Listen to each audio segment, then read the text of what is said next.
Hello wrestling fans, here is a two-parter from August 1996, some great New Japan coverage. Let's read.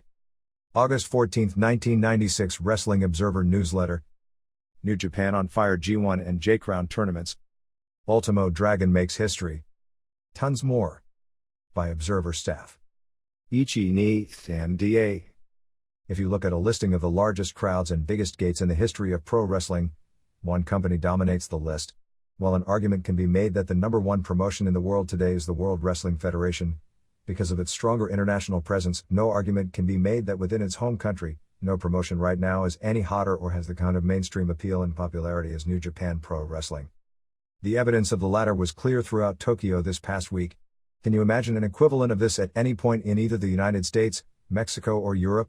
During the closing days of the Olympics and with baseball season in full swing, that the cover story with 4 large color photos for 3 straight days in several of the daily sports pages revolved around the G1 Climax and J-Crown tournaments.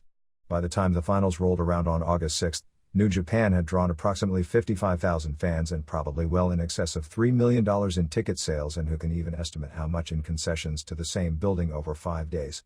Standing room tickets for the championship night at Sumo Hall were being scalped for $100 to $200. Not that this is anything new.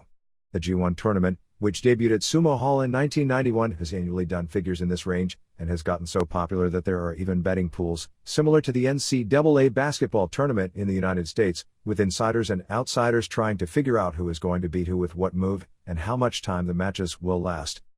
From having 3 sellouts at the Tokyo Dome over the past year, to selling out 4 of 5 nights this past week at Sumo Hall, the building for its long-term future better than any promotion in the world, there are many who would say New Japan in many ways is the closest thing to a model of what a national wrestling promotion should be. The name that immediately comes to mind when the promotion is mentioned is its founder, all-time legend and spiritual leader, Antonio Inoki. There is no wrestler of the modern era, and few if any ever, who have had more enduring impact on pro wrestling in their part of the world. And there are none in history who have been able to maintain his level of popularity for more than 3 decades. This didn't exactly happen overnight. In fact, to adequately explain how New Japan got to where it is, one needs to go back 36 years. Rikidozan was the lord of Japanese wrestling, a mythical national hero who has been described as the Babe Ruth of his country. Like the Babe, he actually grew bigger in death than he was in life. Not that he wasn't plenty big in life. In his case, he was stabbed to death in a nightclub incident that was believed to have been gangland-related at the age of 36. A few years before his death, Rikidozan heard about a Japanese-born high school track star named Antonio Inoki.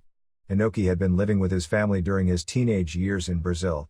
Perhaps the biggest irony of all is that Rikidozan also recruited a baseball pitcher named Shohei Baba at about the same time. The two were trained together, actually debuted on the same card on September 30, 1960, and the rivalry between the two, at times peaceful, at other times exceedingly bitter, would end up dominating and at times being the focal point of wrestling in their country for more than 3 decades.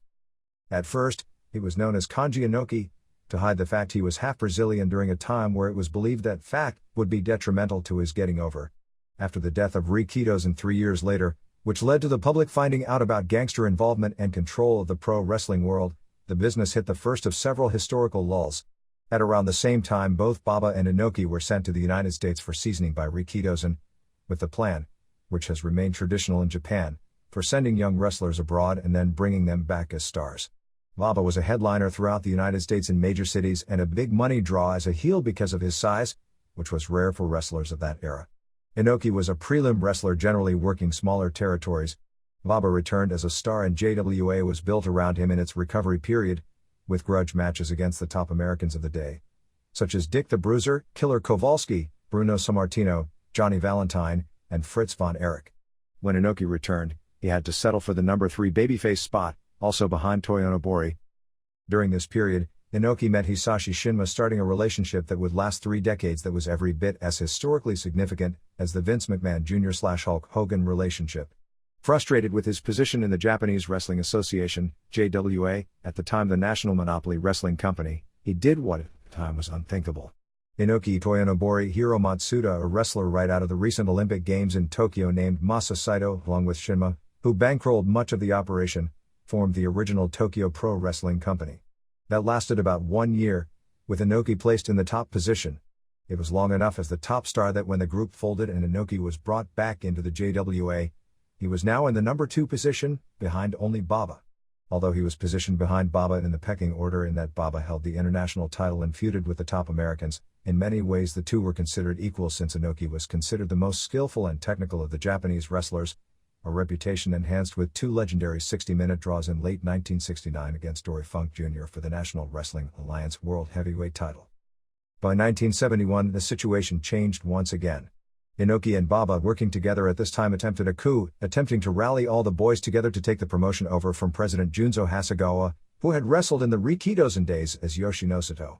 This coup initially failed, and in the fallout, Baba, the promotion's top star, was protected, and Inoki was the one who took the heat, and was fired in December of 1971. Inoki and Shinma immediately set up forming their own company, known as New Japan Pro Wrestling, with its first show on March 6, 1972. Without recognition of the National Wrestling Alliance, which basically controlled most of wrestling in those days including the Worldwide Wrestling Federation, which was then part of the NWA, and the American Wrestling Alliance supplying its talent to a smaller group in Japan called International Wrestling Enterprises that had formed a few years earlier, Inoki and Shinma were largely froze out of the top foreign talent. The two were able to lure scientific master Karl Gotch, a renegade of sorts who was legendary in Japan, but had a reputation for being kicked out of territory after territory in the United States largely because he was so good a legitimate wrestler, so uncooperative with promoters, and not really much of a drawing card for the promoters to put up with the headaches and inability to control him. Gotch was both a star wrestler and a trainer for JWA in the early 60s and one of Inoki's original wrestling teachers and recognized by the Japanese press and hardcore fans as one of the sport's grand masters along with Luthes. New Japan brought Gotch in and recognized him as the real world heavyweight champion. What gave the group instant credibility was on its first show Gotch wrestled and surprised everyone by pinning Inoki in the main event, a match that is still remembered to this day. The storyline was that Inoki, who had been out of action several months after being fired and busy putting together a new company, wasn't in top shape, while Gotch, without those pressures, was.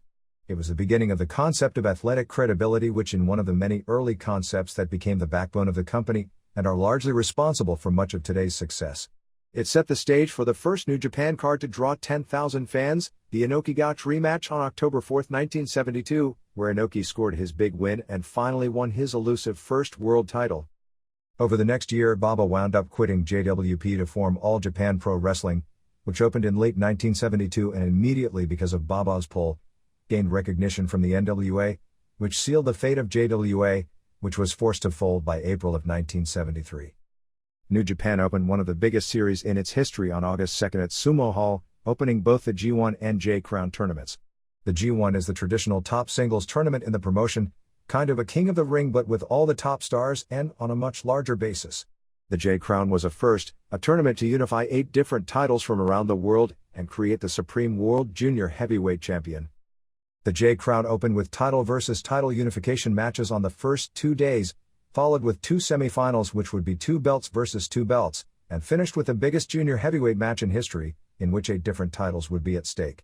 The titles ranged from those with international importance, IWGP Junior Heavyweight, long-standing national tradition, NWA Welterweight which dates back to the 30s and the days of El Santo in Mexico, recent creations, War International Junior Heavyweight, ones with some history, WWF Light Heavyweight, replicas of some with major history which mean nothing today, NWA Junior Heavyweight, to more minor ones, Great Britain Junior Heavyweight, WWA Junior Light Heavyweight and UWA Light Heavyweight, the latter belt which isn't even recognized by UWA but has become a secondary New Japan Junior title. But the biggest story of the J-Crown was hardly the major promotion match which created the most decorated champion of all time in any weight class. The day before G1 opened, Rookie Choshu, the booker, most famous full-time performer and the guy who basically runs the show in New Japan, announced that it would be his final G1 tournament. The story was played up big in most of the sports papers and the gimmick worked to perfection, as the reaction to Choshu on the first night, and for that matter, for the rest of the week, had the kind of intensity that you'll rarely see in any sport.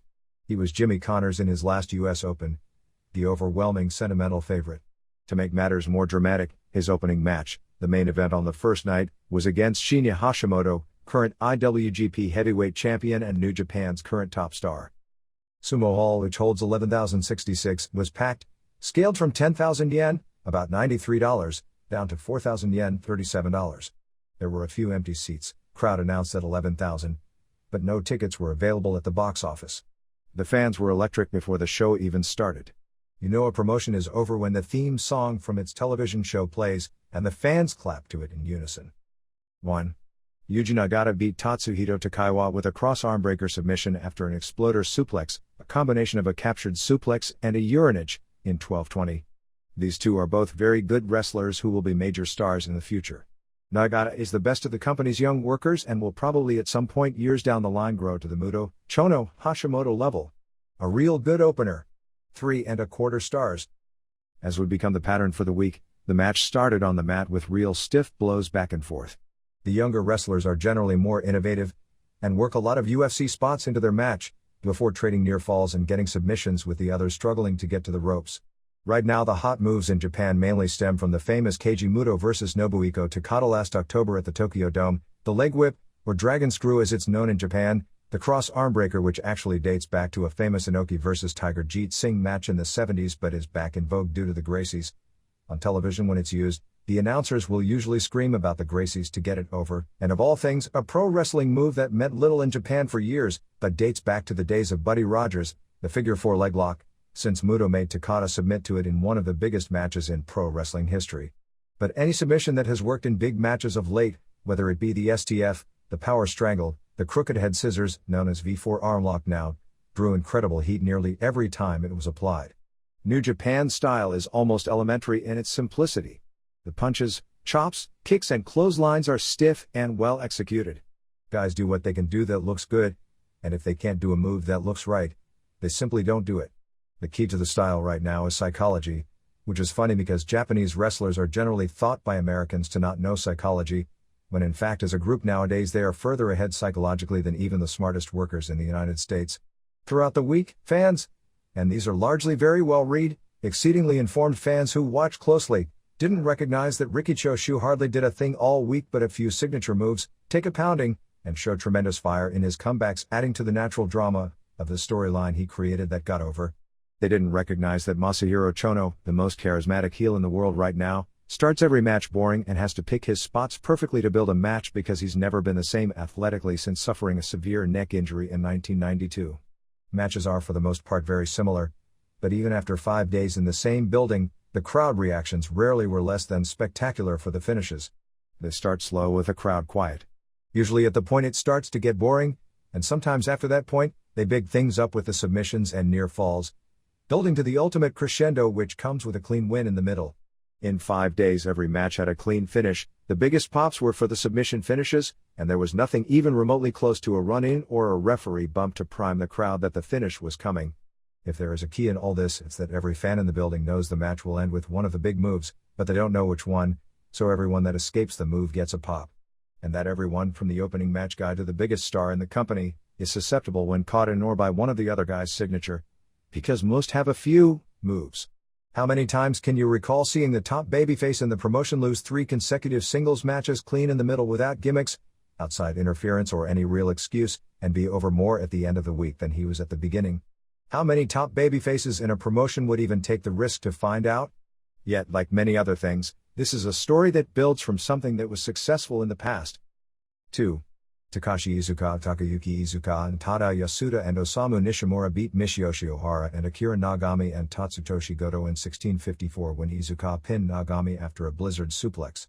Iizuka and Nagami are longtime tag partners and should be heated rivals since Nagami turned heel joining the Heisei Ishingun group, kind of a Japanese version of the Dungeon of Doom, but this feud is about as over as Big Bubba vs John Tenta. Nagami has added reddish hair to his look. Iizuka is a talented wrestler lost in the shuffle and appears to wrestle at that level.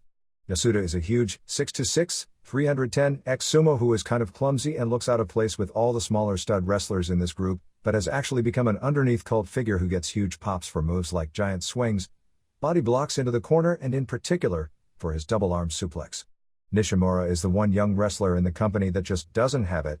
His moves are fine, but he's lacking badly in charisma and has no facial expressions. Goto is basically an old slug who moves slow, but his offense is at least stiff and he can get by a bit with a tough man gimmick. This match got wild when the heels did a stuffed pile driver on Nishimura. From that point on the match was excellent with great heat. The two sides went back and forth with near falls, kicks outs and saves before the finish. 3½ stars. 3. In the first J-Crown match, Great Sasuke, real name Masanori Murakawa, IWGP Junior Heavyweight, defeated Masayoshi Motegi, NWA Junior Heavyweight, to unify the two belts in 1150. Sasuke got the first huge pop on the show coming out.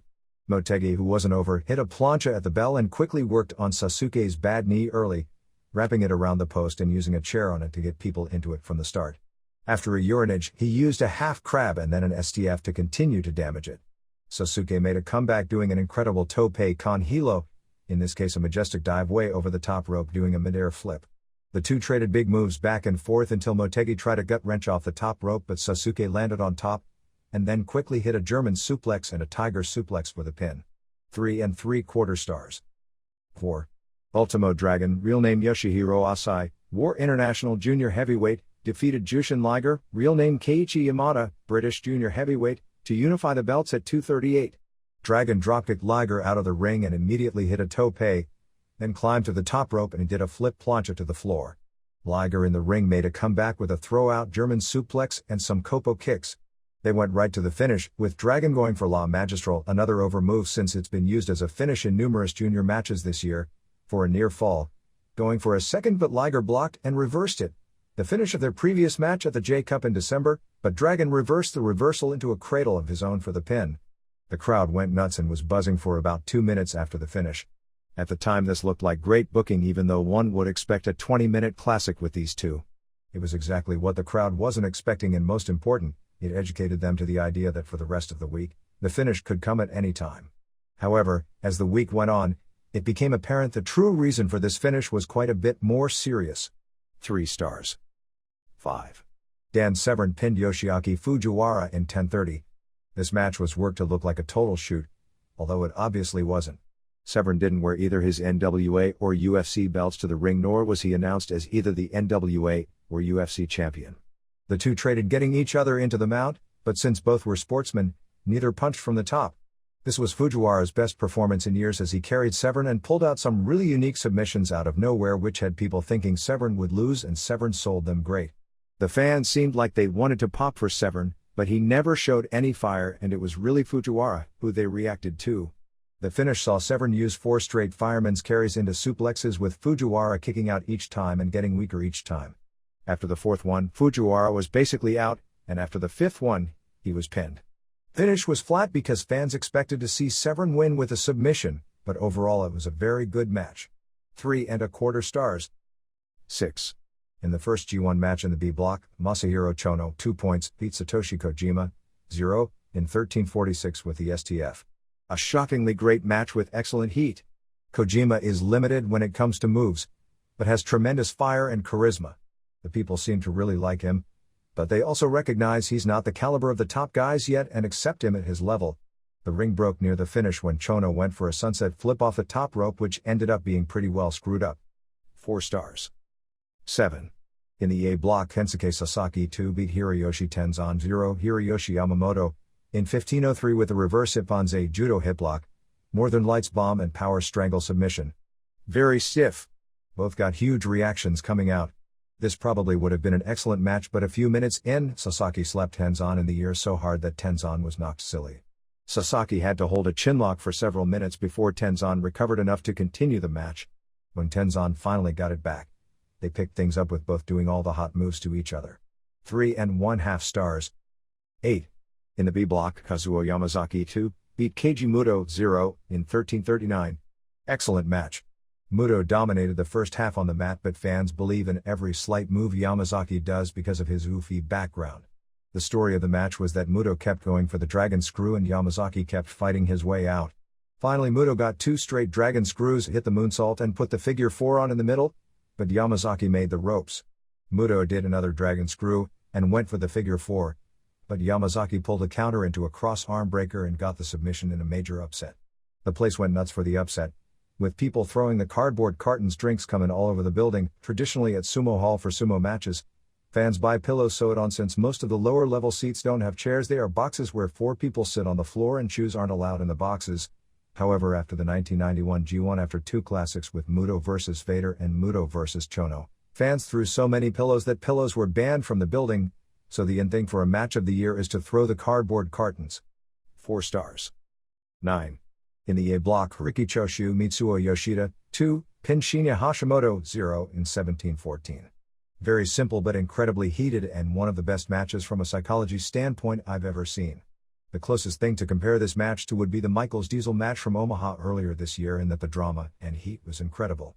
This match was tons more stiff and the emotion was better since Choshu and Hashimoto are more over than Michaels and Diesel were on the respective nights. However, Michaels is incredible and I'd rate the two matches as basically equal as the best non-All Japan heavyweight matches of the year. Basically, Hashimoto just kicked the crap out of Choshu. He got several near falls and near submissions and beat the hell out of him more outside the ring. After a whip into the guardrail, Hashimoto went for a spin kick but Choshu blocked it and Hashimoto hit the floor, selling his right knee. Choshu then began working on the knee, which was the story of the tournament.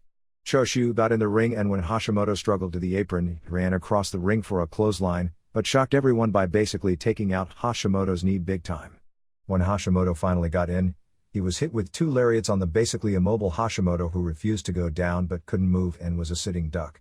As Choshu went for a third, Hashimoto blocked it and gave him a stiff chop. Hashimoto's comeback was quickly cut off, and Choshu went for a superplex. This is the one bad spot which actually happened 3 times during the week, as ref Masao Tiger Hattori, who always refs Choshu's matches, puts his hand on Choshu's butt to balance him when he does the superplex off the top which really looks cheesy. Choshu then delivered 5 lariats on Hashimoto, who again refused to go down but couldn't move out of the way, before he finally collapsed and was pinned.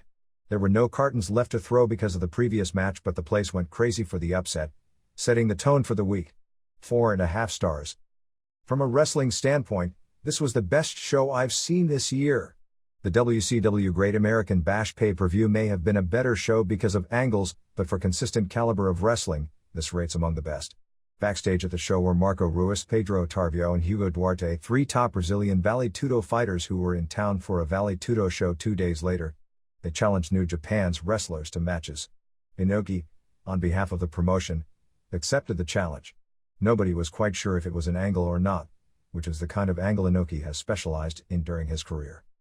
New Japan struggled early but scored a big coup when Seiji Sakaguchi, who became the number 2 star in JWA behind Baba after Inoki was kicked out, joined the group instead of Baba's All Japan as JWA was falling apart.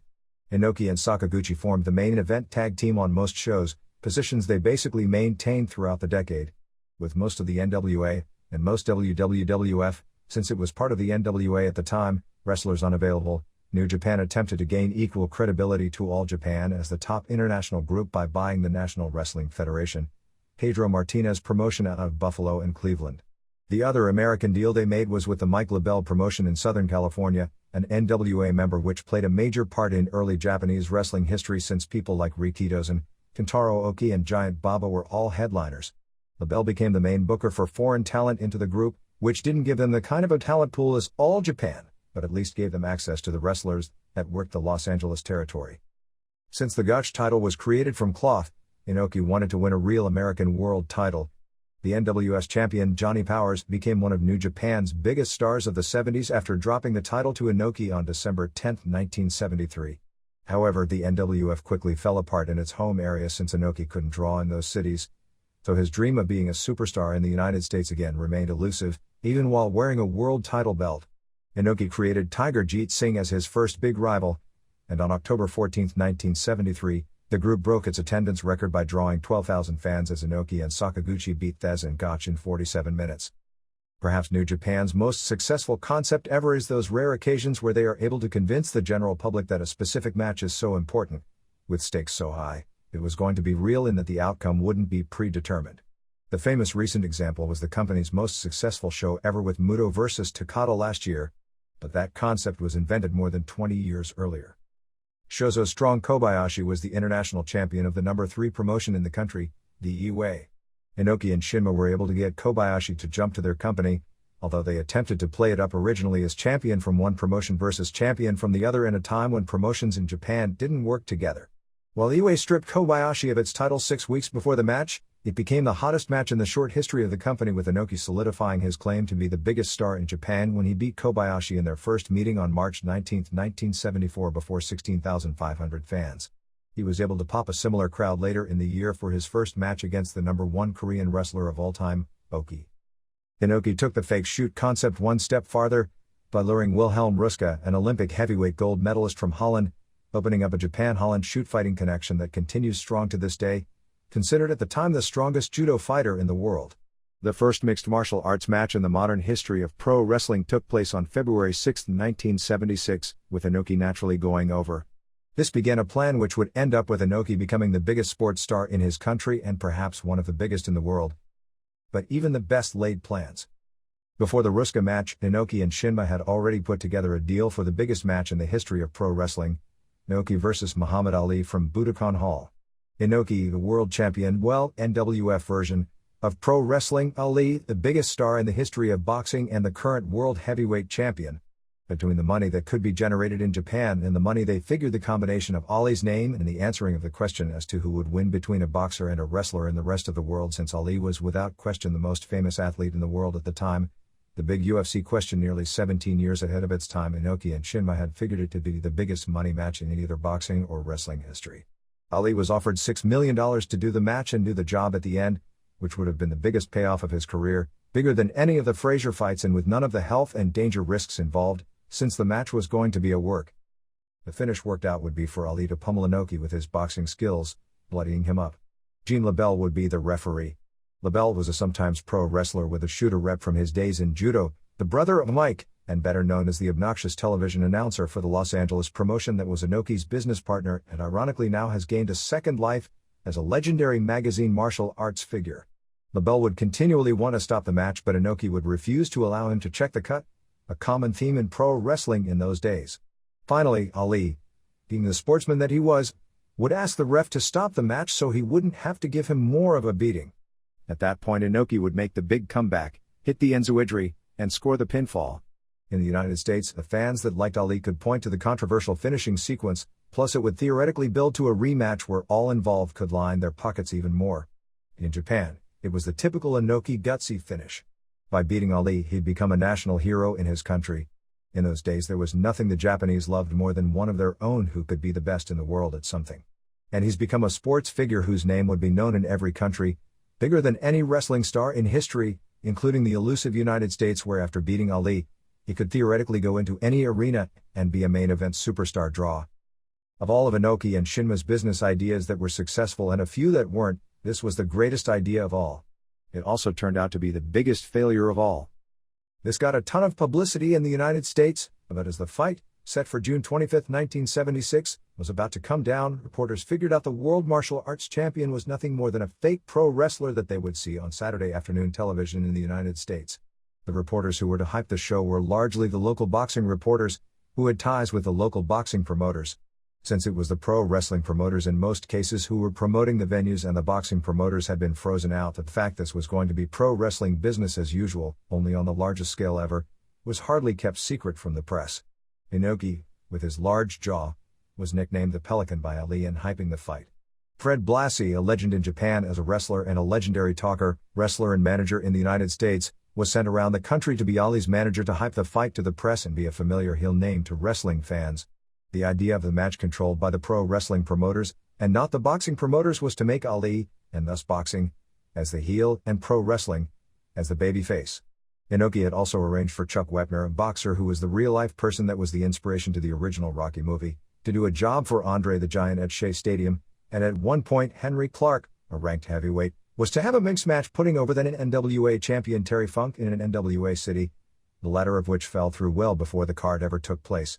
The matches would air on closed circuit throughout the United States, theoretically drawing both the boxing audience and the wrestling audience. A funny thing happened on the way to the payoff window. Everything fell apart. Outside of the Northeast, where Vince McMahon Sr., who had taken control of the show in the U.S. and had lucked into his hottest grudge match perhaps in history between Bruno Sammartino, coming back from nearly 3 months off with a broken neck, and Stan Hansen, who accidentally dropped Bruno on his head during their first meeting, as the top-selling match to wrestling fans. The wrestling promoters of the NWA, with no representative on the big show and since it wasn't their idea, didn't want to push the concept to their local fans, and the NWA still controlled most of wrestling in the US and Canada. So with the lack of television wrestling hype in most markets, that was strike one. The media treated it as a farce, basically saying it would be fixed, which was, in fact, the original idea. Strike two.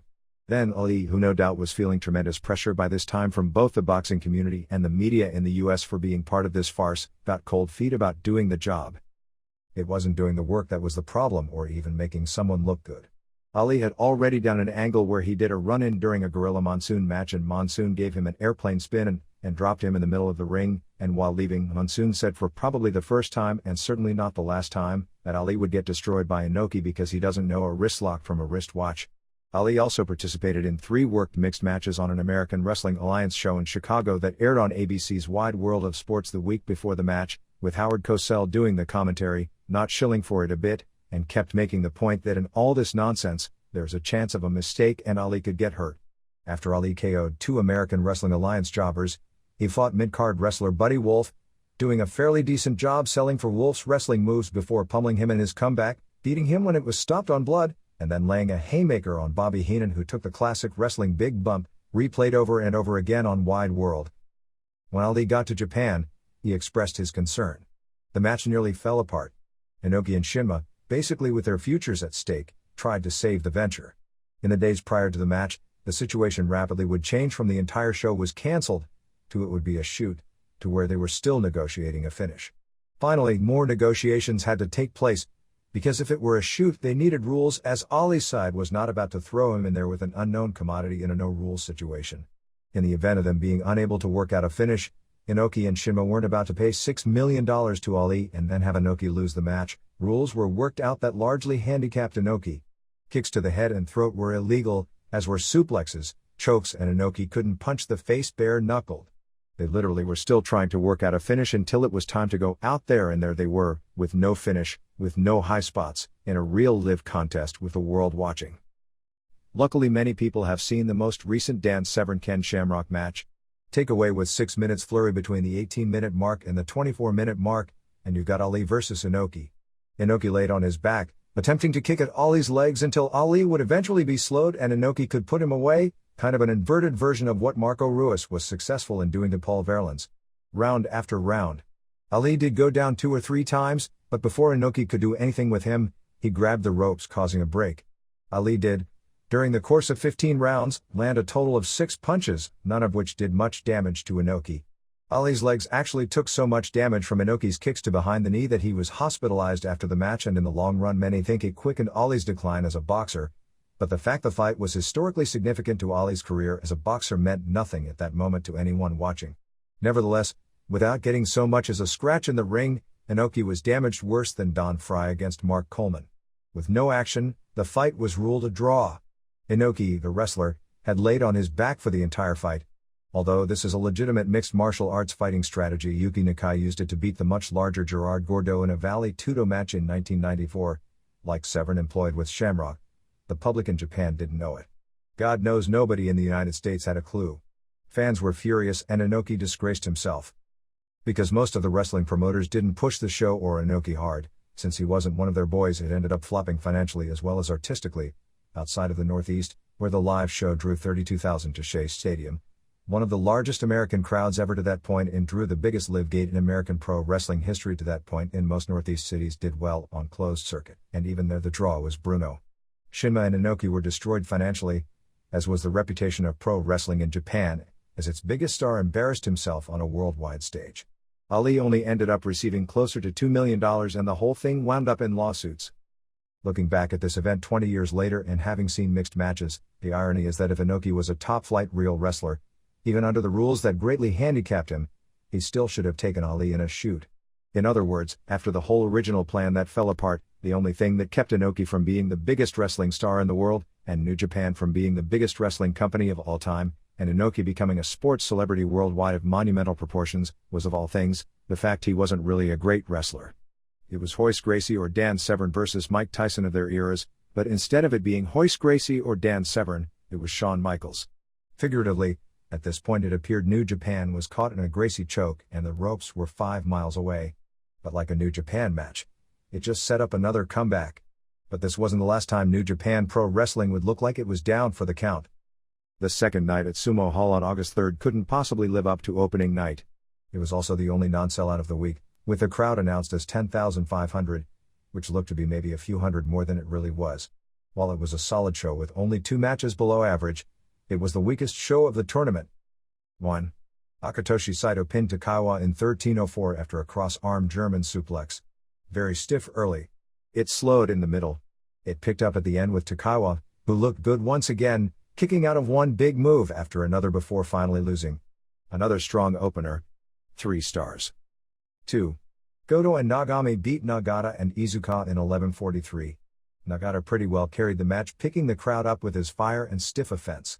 He was stuffed pile-driven on the floor and destroyed until he hit an overhead belly-to-belly out of nowhere and made the hot tag. Iizuka kept giving his foes urinages. Nagata tagged in for the finish, getting several near falls before being hit with Goto's back suplex for the pin. 3 stars. 3. In the J-Crown, Shinjiro Otani, UWA Light Heavyweight Champion, pinned Jose Negro Casas, NWA Welterweight Champion, in 11:34. Both look good, but there's an inherent style clash between Lucha and New Japan's strong style, even though Otani is probably the most versatile pro wrestler in the world in that he can have a great match with nearly anyone of any style. It was damn good, but a little too lucha-oriented for the crowd. They went back and forth with near falls before Otani got the pin after a springboard spin kick. 3.5 stars. 4. El Samurai, real name Osamu Matsuda, WWF Light Heavyweight Champion, pinned Gran Hamada, real name Hiroaki Hamada, WWA Junior Light Heavyweight Champion, in 12:38. The WWF title belt was created in 1981 when New Japan and WWF had a working relationship. Shinmo was the figurehead WWF president before Jack Tunney, largely for a 2-country feud in Japan and Mexico involving Hamada and heel rival Perro Aguayo.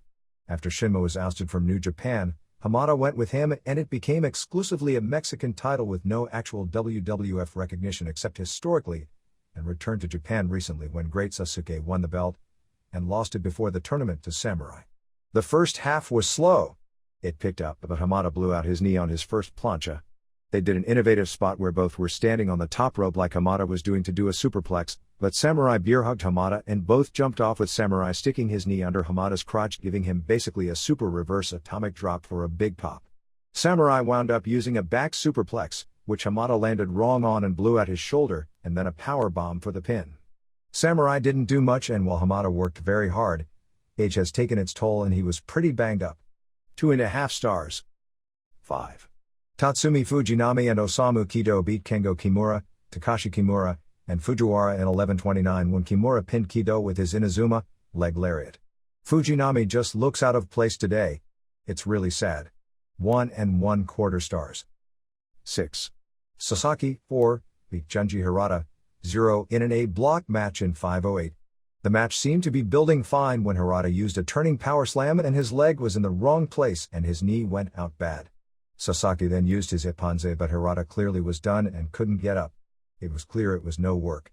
The match was stopped and Hirata had to be carried out on a stretcher and had to forfeit the rest of the tournament. What's significant is that the tournament is booked in such a manner that every match has a purpose when it's over, and they had to rebook the entire A block to get where they wanted to end up. In hindsight, it appears that Hirata was supposed to win this match since there was no upsets on this card, which forced the Choshu Sasaki planned finish on August 5th to change and left the A block decided going into August 6th. 1/2 star. 7. Muto 2 pinned Kojima, 0 in a B block match in 15:21. This match dragged early with Muto largely working on Kojima's left arm. A big spot was when Muto went for his handspring elbow into the corner, but Kojima caught him with a rabbit lariat. Lariat to the back of the head, also called Enzu lariat. It picked up from there, with Muto ending up using 3 dragon screws, a moonsault, and got the figure 4 on for the submission. 2.5 stars. 8. Choshu, 4, pinned Tenzan, 0 in an A block match in 5:12. Choshu had hurt his right knee the previous night and having his best match in years, so he didn't do much. Tenzan carried the short match. Finish saw Tenzan do 2 diving headbutts off the top rope, and as he pranced around and played to the crowd, Choshu got up, and when Tenzan turned around, Choshu hit him with a devastating lariat. Tenzan's eyes rolled. He sold it so great, and the finish made sense in that everyone knew Tenzan had been legit knocked silly the previous night, and was pinned. 1.25 stars. 9. Shiro Koshinaka 2 pinned Yamazaki 2 in a B block match in 13:50. Koshinaka is one of the all-time most underrated wrestlers in history. Both guys got huge reactions coming out.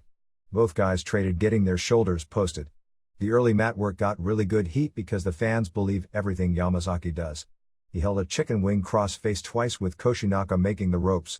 As Yamazaki went for a cross armbreaker, Koshinaka went after Yamazaki's broken fingers, suffered on the previous tour, and started stomping and dropping knees. Yamazaki got more submissions with Koshinaka making the ropes. After 2 dragon screws, Yamazaki missed an enzouidri and Koshinaka immediately hit a power bomb for a near fall.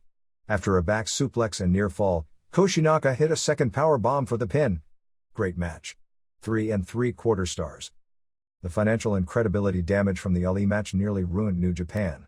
But largely through TV Asahi, one of Japan's major networks which broadcast New Japan and did a Super Bowl-like rating for the match, the company was kept afloat. To rebuild both Inoki and the company, several major things took place. The first was to remove the stench of the Ali match with a series of victories by Inoki over martial arts superstars. Ruska was brought back, as was another judo Olympic medalist, Buffalo Alan Coage, who later became a named pro wrestler as Bad News Allen. Karate stars Eddie Monster Man Everett and Willie Williams, who is still active today in rings and has made himself a long career in Japan off losing a famous match to Inoki, and boxer Wepner were brought in along with Mike Dayton, a former Mr. America competitor who made a name for himself doing strongman stunts, and 1 or 2 obscure pro wrestlers who they masqueraded as martial arts stars. In addition, stemming from the Inoki-Ali deal, Shinma Inoki and McMahon Sr. became business partners, which gave Inoki access to WWF wrestlers. Andre the Giant became a regular top attraction, doing perhaps the best monster heel role in wrestling a decade before ever doing it in the United States, as did Hansen, beginning a career that would make him the biggest foreign star ever to appear in Japan. McMahon Sr. even sent the likes of Dusty Rhodes and Billy Graham to New Japan, and it was with New Japan in 1980, before the American Wrestling Alliance or WWF, that Hulkamania was first created, as the powerhouse blonde with a huge physique who became the only person besides Inoki who could physically stand up to Andre. And Bob Backlund became a regular visitor as WWF champion. After all his mixed match wins, Inoki was presented by McMahon a belt as WWF World Martial Arts Champion in late 1978. Inoki would often come to Madison Square Garden and defend the title. While he never got over big in New York and his matches were never highly pushed locally, the press in Japan attempted to create the mystique of Inoki as an international superstar, playing up his WWF victories huge. But that wasn't enough. Inoki's rival, Giant Baba, had held the NWA title, albeit for 1-week periods that ended when the original Champions Tour was concluded, twice during the 70s. By this point, the 2 men who started together were involved in an all-out war for the top position in Japan. New Japan and McMahon Sr. put together a deal for Inoki to get the WWF title from Backlund, under similar circumstances. On November 30, 1979, Inoki pinned Backlund in Tokushima to become WWF champion, a result in all history books in Japan, but never acknowledged by the WWF in the United States. That match was not a double cross. The rematch the next week was. On December 6 in Tokyo, Backlund was scheduled to regain the title, and for Inoki to save face at home, his most bitter rival, Singh, was to interfere in the finish. Which is what happened. However, Shinma, who was WWF president, declared the match no contest and ruled that Inoki was still champion. This resulted in a series of hot telegrams from LaBelle and McMahon to Japan. Since Inoki was scheduled to appear in Madison Square Garden on the January 1980 show, which would be broadcast in Japan, Inoki apparently wanted his fans to see him as the main event champion defending the WWF title in Madison Square Garden once. McMahon, who had Bobby Duncombe set up as Backlund's foil of the month, refused to acknowledge the Japanese angle. A compromise was worked out since the match aired in Japan, where it was announced in Japan that the title was held up, that Inoki, since he had already won the title, was already booked to defend his martial arts title on the card, so Backlund and Duncombe would meet for the vacant title. Forget that Backlund was billed as champion on television and defending the title in the US from the moment he returned from Japan. Nevertheless, if you watch a tape of that MSG House show, Backlund doesn't wear the belt coming to the ring, and ring announcer Howard Finkel doesn't announce him as champion in the pre-match ring introductions. Perhaps the most heated period in the Baba Inoki War was just about this time. Since he was never going to get the WWF title again, Inoki and Shinma decided to do one better, create the Ultimate World Heavyweight Wrestling Championship. Baba and Inoki actually worked together for the biggest all-star show up to that point in time in Japan, in 1979, as a tag team, beating Abdullah the Butcher and Tiger Jeet Singh. But after working one show together, the split afterwards left things even more bitter. Shinma and Inoki decided that to give the title credibility, that wrestlers from all over the world, regardless of promotional affiliation, would be involved. They created mythical tournament matches throughout the world, and to show that, like the deal with Kobayashi years earlier, they got wrestlers from other promotions to join in to create the idea that while wrestling may be worked, these stakes are so big that this isn't. The UA was about to go under, so Inoki signed up its biggest stars, Rusher Kimura and Animal Hamaguchi, and created a worked interpromotional feud that set the stage for the glory days of New Japan. In addition, he rated two of all Japan's top foreign stars, Abdullah the Butcher and Dick Murdoch. Baba responded by rating back Tiger Jeet Singh, Inoki's longtime top rival, and in the biggest coup of all, signed Stan Hansen. Even though Baba still had most of the top American draws at the time except for Hogan, Andre and Butcher, the likes of Hansen, Bruiser Brody, The Funks, Harley Race, Mil Mascaras and NWA champion Ric Flair, New Japan's lead at the box office was beginning to become commanding. Yet, like in 1976, when things at the time couldn't possibly look better, the reality was they almost couldn't get worse.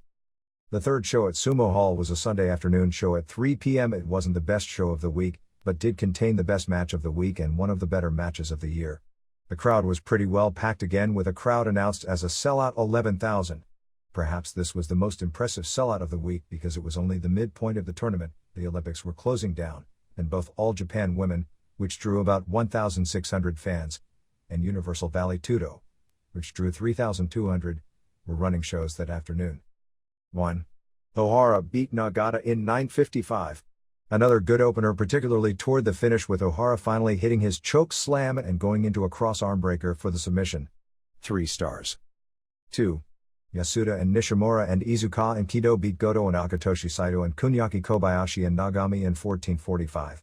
Kido got a pretty good crowd reaction as a cult comedy figure, particularly when he did his Wakigatami, Fujiwara armbar. However, this match got dull, particularly with Iizuka versus Nagami, which continued to be dead.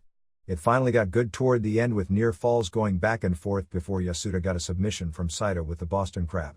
There was a huge pop for the finish since Yasuda, who has also become a cult figure, scored the win, and also because at the finish, Kido had Kobayashi in the Wakigatami. 1 1/2 star. 3. Liger and Norio Oniga beat Casas and Takaiwa in 12:04. Oniga is in his last year, as he's expected to retire and become a referee in 1997. Casas pretty much carried the match as Takaiwa didn't show much. Oniga looked bad and Liger actually looked good but obviously was limited. He particularly got a big pop doing La Magistral on Liger. Casas did a senton off the apron and a tope. He busted his eye open legit, hitting the guardrail on the tope, and later did a senton off the top rope. Oniga tried a Mexican submission move on Casas that was supposed to be the finish, but the two didn't work it right and it looked bad, so Oniga then pinned Casas after a sunset flip. 2 3/4 stars. 4.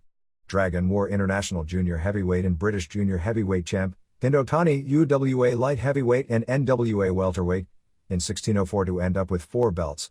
Dragon tried La Magistral twice in the first 90 seconds, but Otani blocked it both times. They went to mat work with them doing a great job exchanging holds. Otani was the best worker of the week because he's got the youthful athletic ability along with great facial expressions, charisma, and psychology. Dragon can work to the level of anyone when he wants to, but due to so many injuries, generally picks his spots, and he picked this one.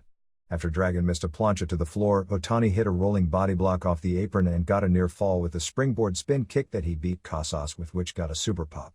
He then used a tiger suplex for Dragon, kicked out, then missed a springboard dropkick. Dragon hit La Magistral but Otani kicked out. Dragon went for a Hurricane Rana but Otani reversed it into a cradle. He followed getting near falls with a Dragon suplex and a quebrada, springboard from the middle rope into the ring moonsault block. Otani came back with a Dragon suplex. Otani then went for a superplex standing on the top rope, but Dragon reversed it while both were standing into a combination gourdbuster into the ring and DDT off the top rope, with both selling the bump big. Dragon got up first and used a running powerbomb for the pin. 4 3/4 stars. 5. Sasuke, IWGP Junior Heavyweight and NWA Junior Heavyweight Champ, pinned Samurai, WWA Junior Light Heavyweight and WWF Light Heavyweight Champ to capture 4 belts in 16:25. Samurai opened with a tope. The match was actually slow early before they kicked it in. Sasuke did an Asai moonsault which wound up with both on the ringside tables on the tape machines and Samurai's back bending on the guardrail. Then Sasuke did his insane rider kick, which is a move where he climbs to the top rope, balances on the top of the post, leaps off deep into the aisle with a 1-foot thrust kick. There is no way to do that move without hurting yourself, and as spectacular as it looks, there's no way it's worth it. Sasuke is a fantastic worker, but doing things like this is going to shorten his career. Anyway, instead of crashing his hip on the floor, he landed with his shoulder on the floor, taking the brunt of the bump. After missing a K-Brata in the ring, Samurai hit 2 reverse DDTs, Henry Godwin's slop drop, but missing a headbutt off the top rope. Sasuke went for a brainbuster, but Samurai reversed it into a 3rd reverse DDT and got a near fall with a Thunderfire powerbomb, followed by a superplex while standing on the top rope.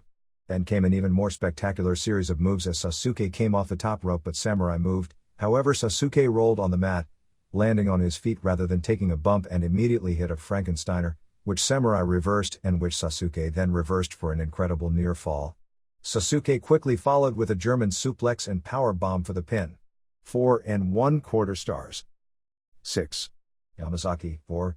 Beat Kojima, 0 in a B-block match in 9:56. Kojima worked on Yamazaki's bad hand, and Yamazaki came back working on Kojima's knee. The fans booed Kojima, who did nothing but go for the bad hand. After trading some near falls and submissions, Kojima missed a moonsault and Yamazaki immediately put the cross arm breaker on for the submission. 1 1/2 star. 7. Tenzan 2 pinned Hashimoto 0 for the biggest win of his career in 11:27 EA block. Hashimoto sold his knee big from the finish the first night, and the match had super heat with the crowd roaring for the nearly immobile Hashimoto to come back despite being barely able to move. Hashimoto would make his comebacks with the hard kicks before Tenzan would kick the knee and get back in control. Finally, Hashimoto went for a brainbuster, but the knee gave out. Tenzan came off the top rope with 2 headbutts to the knee to get a near fall. He then put on the figure 4, sloppy the first time since it's not his move, but got it on good the second time in the middle of the ring. Hashimoto managed to struggle to the rope, but was immobile there, and Tenzan used another headbutt off the top rope to the knee for the pin. 3 3/4 stars. 8. Koshinaka, 4, beat Chono, 2, in 22:10 in the B block.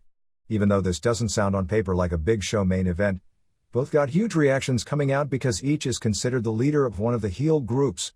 They started fast, but it got dead until the 10-minute mark. The mat work was pretty much boring. At that point they picked it up and it was excellent from their trading all kinds of big moves. Chono used an STF first at the 16:40 mark, but Koshinaka made the ropes. Chono undid the turnbuckle padding and ran Koshinaka into the exposed metal twice.